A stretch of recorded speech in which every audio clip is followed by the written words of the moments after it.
The Mona Lisa by Leonardo da Vinci. You know this painting, it's beyond famous, but there are still secrets hidden in this masterpiece left to discover. Look at her face, just above the eyes. There's nothing there, no eyebrows. The most looked at face, possibly in history, and she doesn't have any eyebrows.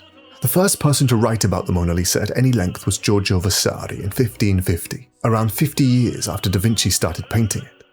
Vasari described her eyebrows in detail, thicker in some places and thinner in others, following the pores of her skin.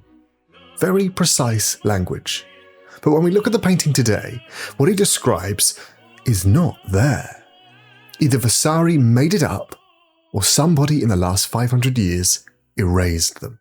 If we're being honest, the Mona Lisa has a problem. The painting is too famous. If you aren't one of the 8 million people who queue up every year to glimpse it in the Louvre, then you will have seen it somewhere else. It's everywhere, which means everyone has seen it. But just because you've seen it doesn't mean you really looked at it. And the closer you look, the more is revealed. The painting Leonardo da Vinci created and the painting we see today are not the same thing. On top of his oil paint sits layers of varnish, solvent and bulletproof glass. And on top of that sits layers we cannot see, but have changed the way we see the painting. Theft, the media and our culture.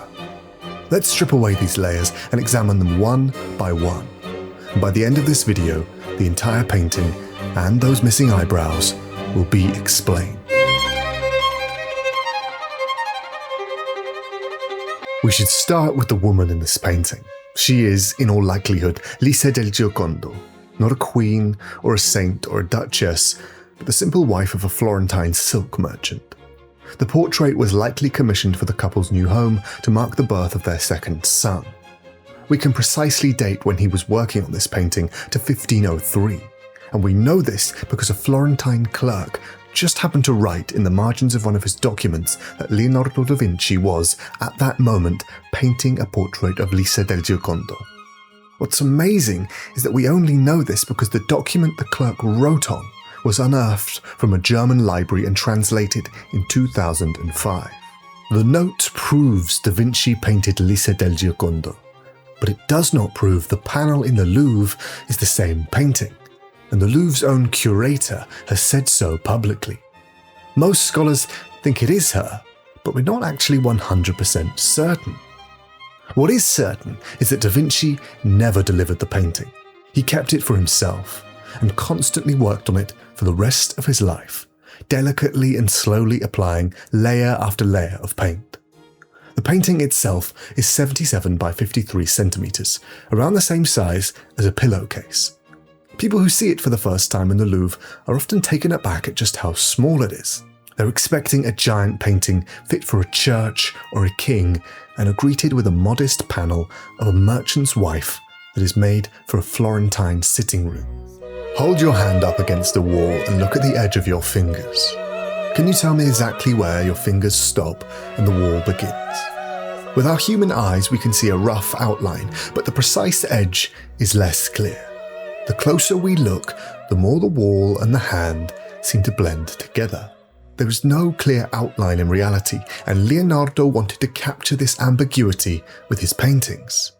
He utilized a technique called sfumato, which he described as without lines or borders in the manner of smoke. Sfumato translates to like smoke in Italian, and the Mona Lisa is widely regarded as the finest example of the sfumato painting technique. But how do you even paint like smoke? In 2010, a team led by chemist Felipe Walter carried a portable X-ray scanner into the Louvre and measured the paint found on 7 works by Leonardo, including the Mona Lisa. On the faces, they found up to 30 separate layers of almost translucent paint, each just 1 or 2 micrometers thick. Keep in mind, an average human hair is around 70 micrometers thick. So these layers of paint that Leonardo applied are unbelievably thin, and he did them one by one. Which means the famous painting of Mona Lisa that we all know, her enigmatic smile, those eyes that watch you, are all happening inside layers of paint that are thinner than a human hair. and each layer of oil paint took weeks, sometimes even months to fully dry. It didn't take Da Vinci years to finish this painting because he was slow. He was waiting for each precise stroke to dry. Sfumato allowed Da Vinci to soften the transition between colours, mimicking how the human eye perceives things beyond its focus. It helped Da Vinci to create almost lifelike images that stand the test of time. And that enigmatic smile has become iconic. In 2003, the Harvard neurobiologist Margaret Livingstone noted that it somehow comes and goes. Look straight at her mouth and the smile flattens, sours, almost disappears. But look at her eyes and her smile returns in the corner of your eye. It's not magic, it's Leonardo's genius understanding of human vision, combined with his expert sfumato craft on full display. The centre of your eye's vision is built for fine detail and is poor at picking up soft, low-contrast colours and shadows. But your peripheral vision is the opposite, bad at fine detail but perfect for picking up soft, delicate, blurred gradients that Leonardo spent years slowly building up with his sfumato technique. The enigmatic smile that disappears when you look at it was created on purpose by a genius. He had total command over the artistic medium and an extraordinary understanding of human anatomy. And it's made even more impressive when you consider that he did all of this over 500 years ago. But let's not forget the famous gaze. Her eyes seem to follow you around the room. It's such a common observation that psychologists actually named the illusion where an image appears to stare at you no matter where you stand after her, calling it the Mona Lisa effect. But something strange was discovered in 2019 when two researchers tested exactly where people perceived the Mona Lisa to be looking. And it turns out she isn't actually looking at us. She's looking about 15 degrees to our right, just past our ear, over our shoulder. And fascinatingly, the threshold at which we scientifically feel looked at is typically just 5 degrees either way. Which means, technically, the Mona Lisa effect does not apply to the Mona Lisa. She's not looking at us. We all just seem to think she is.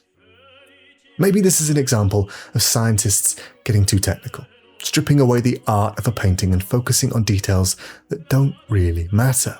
Or maybe it reveals something about us as humans, that we want to be seen and are desperately looking for people to see us. We've explained the woman, the technique, the painting, but we haven't explained why the Mona Lisa is so famous. Why do millions of people queue up to see it? Why does almost everyone alive somehow know about this painting? What's astonishing is that for most of the painting's existence, few people outside of the art world cared about or even really knew about the Mona Lisa. It was just another extraordinary painting in a building full of extraordinary paintings. But that all changed on Monday, the 21st of August, 1911. A man dressed as a Louvre employee in a white smock walked through a back entrance at 7 a.m. The gallery was closed to the public that day, so few people were around. He headed for the Salon Quer, where Italian Renaissance paintings were on display. When the room was empty of other people, he moved towards the Mona Lisa, lifted the painting from the wall, and took it to a nearby service stairway.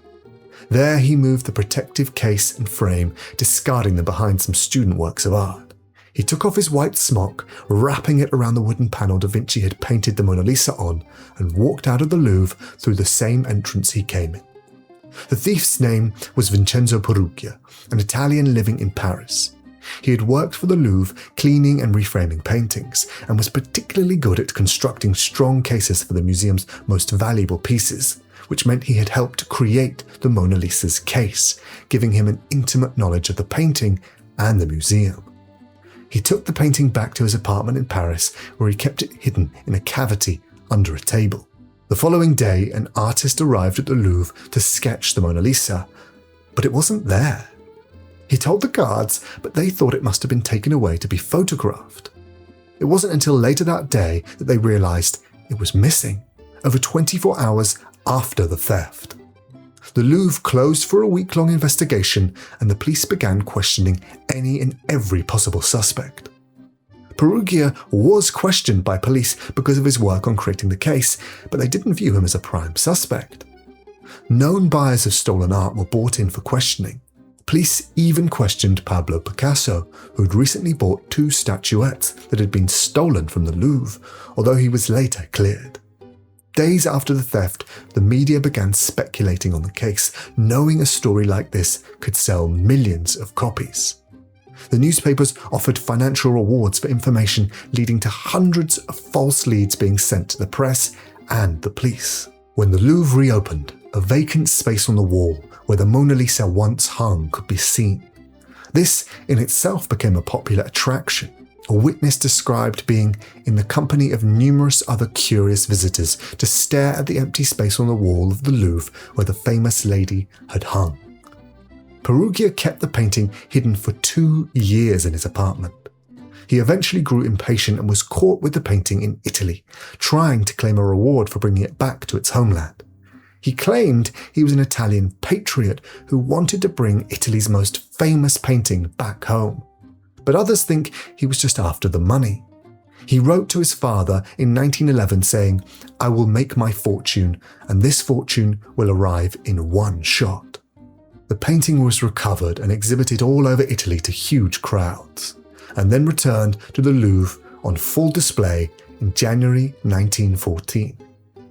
This is the moment the Mona Lisa became the iconic painting we all know about today.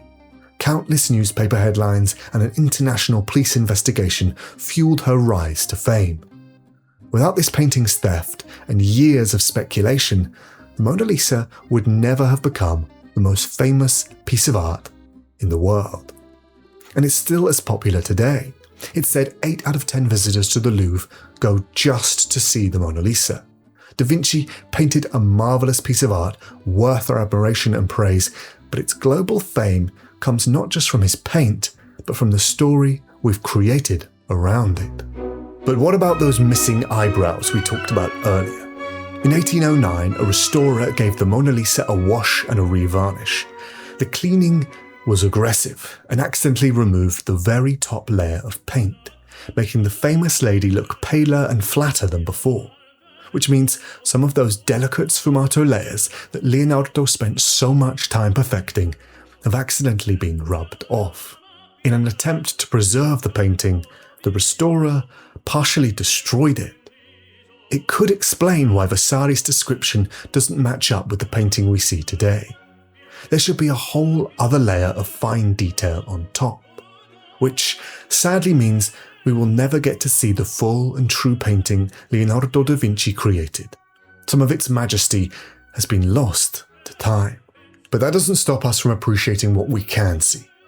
If you do find yourself in that room in Paris, waiting your turn to glimpse the famous lady, then turn around for a few moments.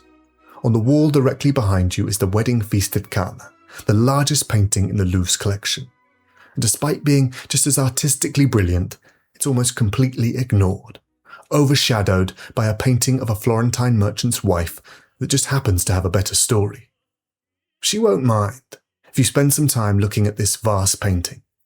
After all, she was never really looking at you either.